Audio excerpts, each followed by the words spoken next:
vamos a entrar al estudio de la palabra del Señor, pero vamos a orar y pedir que el Señor nos guíe en este momento. Vamos a suplicar su bendición y sobre todo que Él nos dé entendimiento para poder estudiar su palabra. Les invito a que inclinen su rostro, oremos a nuestro Dios en esta hora. Padre, gracias te damos por este tiempo en el que disponemos nuestro corazón a escuchar tu palabra. Suplicamos, Señor, que tu Santo Espíritu nos ayude a entender tu palabra en esta hora. Santifícanos en tu verdad, Señor. Tu palabra es verdad. En Cristo Jesús oramos. Amén. Quiero invitarles, hermanos, a que vayamos al texto, el cual vamos a estudiar, que está en Gálatas capítulo 2. Gálatas 2, estamos estudiando ahí la palabra del Señor y estaremos estudiando los versículos 11 al 21 de este capítulo. Gálatas 2, 11 al 21. Voy a leer la palabra del Señor. Les invito a que ustedes me sigan con su vista. Dice así el Señor en su palabra: pero cuando Pedro vino a Antioquía, le resistí cara a cara porque era de condenar. Pues antes que viniesen algunos de parte de Jacobo, comía con los gentiles, pero después que vinieron, se retraía y se apartaba porque tenía miedo de los de la circuncisión. Y en su simulación participaban también los otros judíos, de tal manera que aun Bernabé fue también arrastrado por la hipocresía de ellos. Pero cuando vi que no andaban rectamente conforme a la verdad del evangelio, dije a Pedro delante de todos: si tú, siendo judío, vives como los gentiles y no como judío, ¿por qué obligas a los gentiles a judaizar? Nosotros judíos de nacimiento y no pecadores de entre los gentiles, sabiendo que el hombre no es justificado por las obras de la ley, sino por la fe de Jesucristo. Nosotros también hemos creído en Jesucristo para ser justificados por la fe de Cristo y no por las obras de la ley, por cuanto por las obras de la ley nadie será justificado.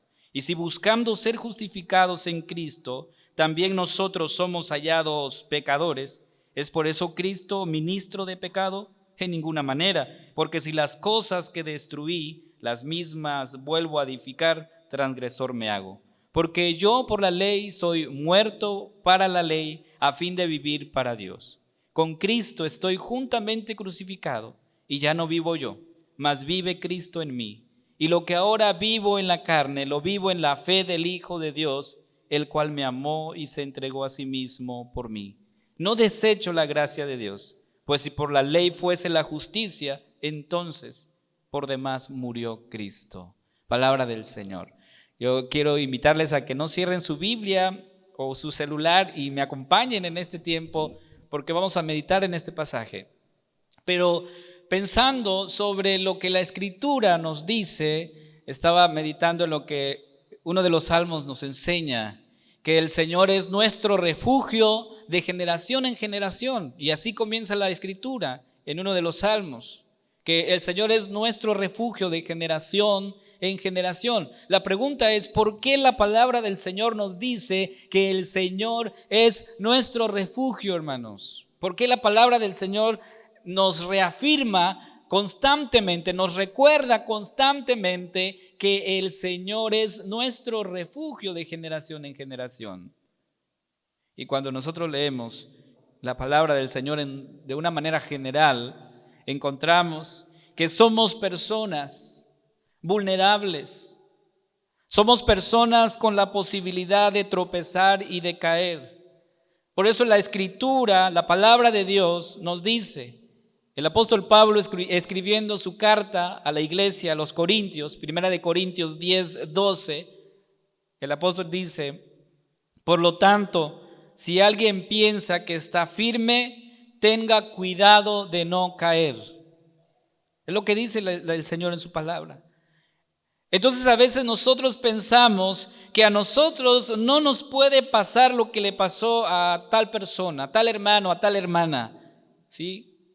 Podríamos pensar de esa manera. Y dice el apóstol aquí: cuidado, porque el considerarse estar firmes nos lleva a estar confiados, de que no nos pasará, y eso va a permitir que tú descuides tu vida cristiana. En estos versículos que hemos leído, el apóstol nos hace un llamado urgente, hermanos, un llamado para ti. Y este llamado incluye dos aspectos. El primero, un llamado a la integridad. La palabra del Señor nos llama hoy a vivir en integridad. Es un llamado a la integridad. Segundo, un llamado a vivir en la fe del Hijo de Dios. Esas dos cosas vamos a meditar el día de hoy. Y a través de esta carta, de esos versículos, el apóstol Pablo nos llama a vivir en primer lugar en integridad. ¿Por qué eso? ¿Por qué Pablo toma esto, hermanos? Y hemos visto y hemos leído en este momento lo que dice la Escritura. Y es que no podemos ser cristianos a medias, hermanos. No podemos ser cristianos a medias. Tampoco podemos vivir fingiendo ser cristiano o simulando ser cristiano. ¿Qué nos dice Pablo en el versículo 10 del capítulo 1 de esta carta? Dice, pues busco ahora el favor de los hombres o el de Dios. ¿O trato de agradar a los hombres?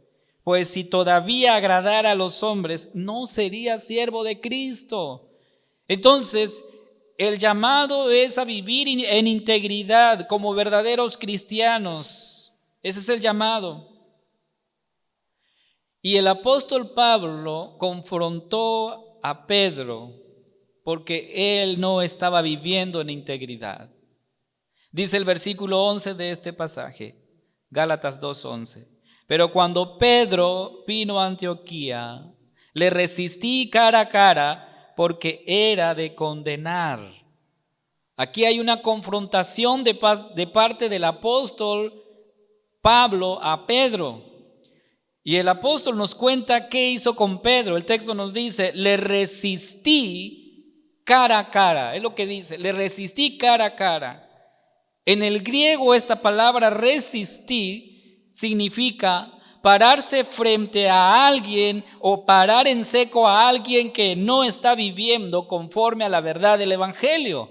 Ese es el sentido del texto. Y lo que Pablo está haciendo aquí es, me paré frente a Pedro y le dije sus verdades. Y eso es fuerte, hermanos.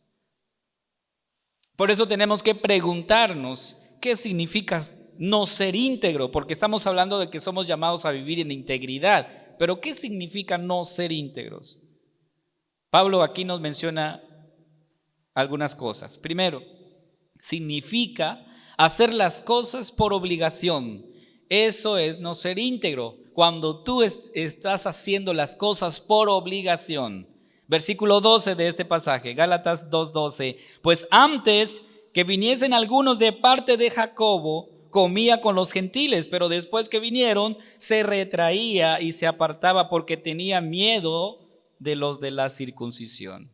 ¿Qué estaba haciendo Pedro entonces? No estaba haciendo las cosas de corazón, sino que estaba haciendo las cosas para quedar bien. Sin embargo, cuando llega el momento en el que tiene que decidir en dónde debe estar, él obviamente cedió a la presión. Eso es falta de integridad cuando nosotros cedemos. Y un aspecto importante, hermanos, y es que somos todo el tiempo presionados a hacer lo incorrecto. Y la integridad es que tú estés firme en lo que tú crees. ¿Qué es lo que Pedro pensaba, hermanos? O por lo menos es lo que creemos que pensaba. Porque podemos concluir de esa manera por qué Pedro se está apartando de los gentiles. Y encontramos que en ese tiempo todo judío se creía puro, ¿sí? Y veía a los gentiles como la escoria de la humanidad. Ese era el pensamiento de un judío en ese tiempo y en ese momento.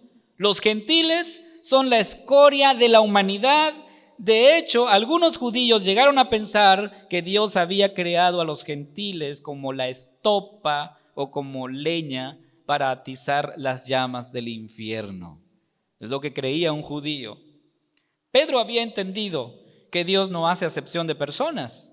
Él lo había escuchado y lo había dicho, lo había confesado, al grado que en el libro de Hechos 10:34, él dice lo siguiente: entonces Pedro respondió: veo con claridad que Dios no muestra favoritismo, o en otra versión dice que no hace acepción de personas.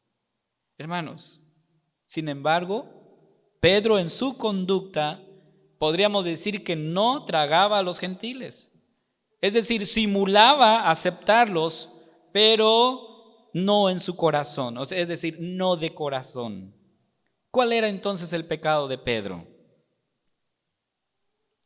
Él insistía que los cristianos no pueden ser realmente salvos y agradables delante de Dios a menos que se vuelvan judíos. Es lo que decía él. Y llegamos entonces a este punto en el que podríamos nosotros preguntar y decir: Dios nos conoce a todos, y no solo nos conoce de forma externa, sino de forma interna. Él conoce tu corazón, conoce mi corazón. Entonces, si no oyes su palabra, un día estarás en la misma situación que Pedro. Serás confrontado y eso no es nada agradable. Por eso el versículo 14, el apóstol Pablo dice: pero cuando vi que no andaba rectamente conforme a la verdad del evangelio, dije a Pedro. ¿Lo dijo en secreto? Dice ahí, delante de todos. Eso es duro, hermanos. Por eso hoy nos preguntamos, cuando hablamos respecto a la iglesia, como iglesia, en todos los contextos, parece ser que el estilo de vida de Pedro se ve en muchas ocasiones manifestada en la iglesia de hoy. En la iglesia nos sentamos al lado de otras personas, nos sentamos con mucha cortesía, pero tal vez no comemos con ellos. Realmente no nos hacemos sus amigos, no socializamos con ellos compartiendo nuestras vidas, nuestros hogares y nuestras cosas. De alguna manera mantenemos las relaciones formales y nos vemos solamente en reuniones oficiales de la iglesia. Pregunto, ¿crees que así será en el cielo? ¿Que habrán de alguna manera esas preferencias y que, bueno, es que yo me junto, yo platico y yo hablo con esa persona porque pues me llevo bien, ¿verdad? Pero con esa persona no. ¿Así será en el cielo? En el cielo, la Escritura nos dice que como un solo hombre estaremos alabando el nombre del Señor. Por eso la pregunta aquí es, cuando nosotros hacemos esto, dice el apóstol Pedro, dice la palabra del Señor acerca de Pedro, que Pedro no estaba viviendo en conformidad con el evangelio. Y eso, dice Pablo, no es vivir en integridad. Y Pablo usa una palabra que es fuerte, porque él dice, eso es vivir hipócritamente. Gálatas 2:13 dice así: y en su simulación participaban también los otros judíos, de tal manera que aún Bernabé fue también arrastrado por la hipocresía de ellos. No vivir en la verdad del evangelio, dice el apóstol, es vivir hipócritamente. Entonces, ¿cuál es el mensaje básico del apóstol? ¿Cuál es? Versículo 14. El mensaje básico de Pablo es: Dios no tuvo favoritismos con nadie, con nosotros, en cuanto a nuestra raza o a nuestra cultura, ¿sí? Y en el versículo 15 nos habla específicamente de que aunque eras de esa manera considerado bueno o devoto, tu raza y tus costumbres no tuvieron nada que ver con eso. Es decir, que Dios te ame no tiene que ver con lo que tú eres. Dios nos amó, hermanos. Y a través de esta carta y de estos versículos, hoy somos llamados, hermanos, a vivir en integridad. ¿Y qué es vivir en integridad, hermanos? Es vivir haciendo las cosas bien para el Señor, aun cuando nadie nos ve. Eso es ser íntegro, hermanos. Eso es ser íntegro. Que tú hagas las cosas bien para la gloria del Señor, aun cuando nadie te ve, cuando nadie te observa. Y a veces uno es tentado y en algún momento cedemos a ello, porque dices, bueno, es que, ¿qué puede pasar? Y en ocasiones he estado tentado cuando de repente nos toca manejar ya muy tarde. Tú sabes que no debes cruzar, ¿verdad? Cuando está el semáforo en rojo, ¿no? Pero ves a los lados y dices, no hay carros, estoy solo, puedo cruzar. Eso es integridad. Sabes que eso no es lo correcto. Si lo haces, no estás siendo íntegro. Es lo que dice la palabra del Señor, hermanos. No lo digo yo. Es hacer las cosas bien cuando nadie nos está viendo, pero hay alguien que sí nos ve todo el tiempo. Y así podríamos poner muchos ejemplos de lo que significa ser íntegro. Por eso el apóstol Pablo le dijo a Pedro, Pedro, lo que estás haciendo no es ser íntegro, porque cuando estabas aquí con nosotros, comías y convivías con los gentiles y estábamos felices, pero vinieron otros hermanos que no eran gentiles. ¿Qué hiciste? Te apartaste de nosotros por el miedo, por el temor a ellos. Eso no es ser íntegro. Pero Pablo no se queda ahí.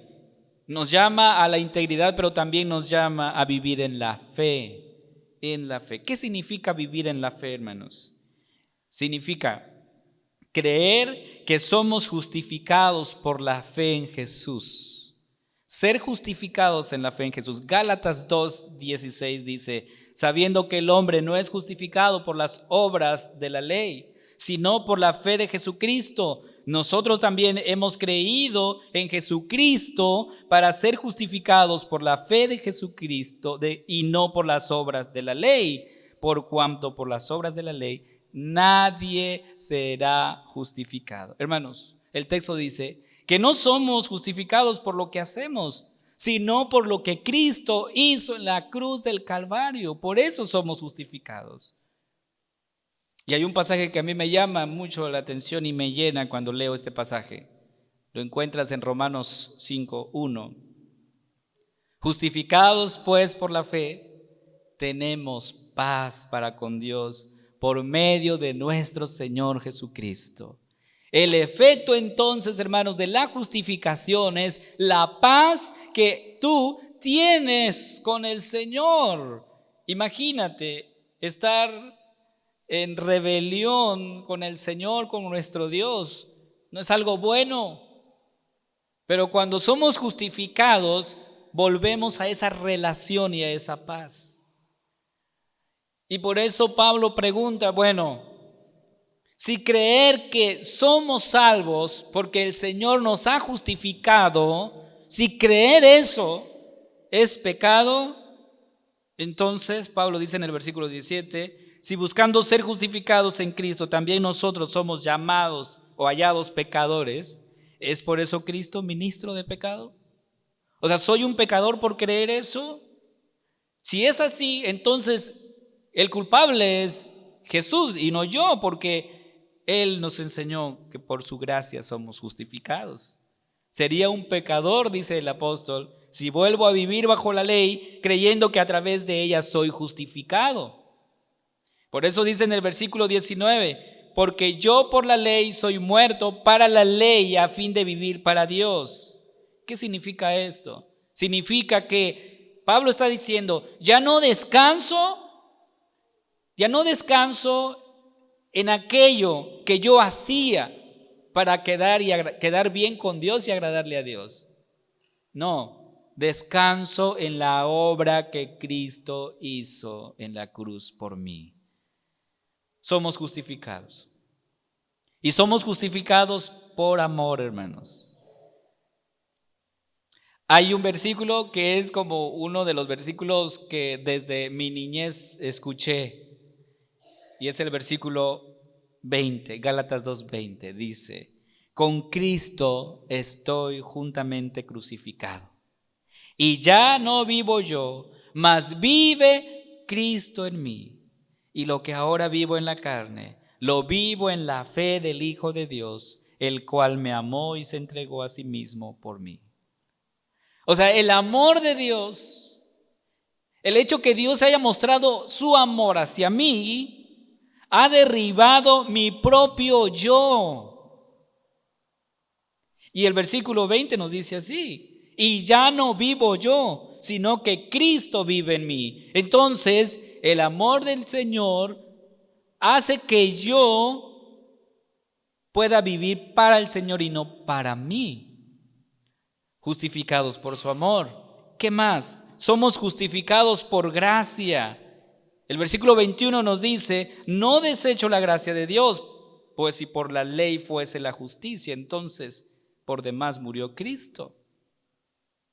Hermanos, eso es vivir en la fe. El llamado que el Señor nos hace hoy es a vivir en integridad y a vivir en la fe del Hijo de Dios. Dos cosas, hermanos, que yo quiero que tú te lleves a casa y que lo pongamos en práctica. Somos llamados a vivir en integridad. Es decir, que en todo lo que tú hagas, lo hagas para el Señor, para su gloria, para su honra. Y que la fe que tú tengas es que eso que tú haces, no lo haces para alcanzar tu salvación, pues eres salvo, sino lo haces en respuesta y en gratitud a lo que Dios ha hecho contigo. Hermanos, hoy somos llamados a revisar nuestras vidas, a vivir de acuerdo con la verdad del Evangelio. No podemos ser cristianos a medias, no podemos vivir fingiendo ser cristianos o simulando ser cristianos. No. Somos llamados a vivir en integridad y a vivir en la fe del Hijo de Dios. Somos llamados a vivir nuestra vida sobre la base de quiénes somos ahora en Cristo. ¿Quién eres tú ahora en Cristo? Ese es el llamado del Señor.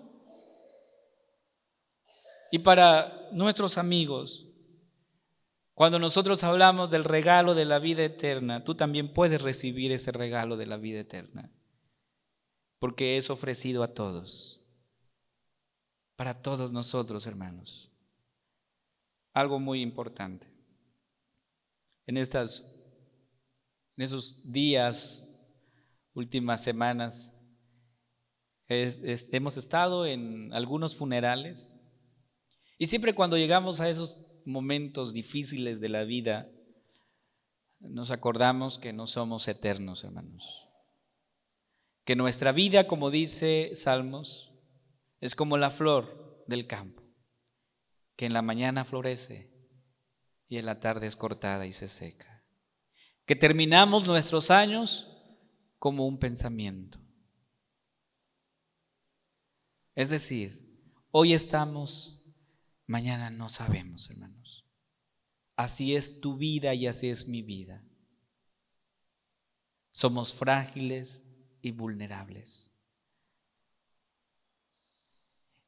Y ante eso, hermanos, mientras estemos aquí en este mundo, somos llamados a vivir íntegramente, santamente delante del Señor. Para que cuando aquel día llegue, porque un día tiene que llegar, porque cuando nosotros hablamos del tema de la muerte, no nos gusta hablar del tema de la muerte.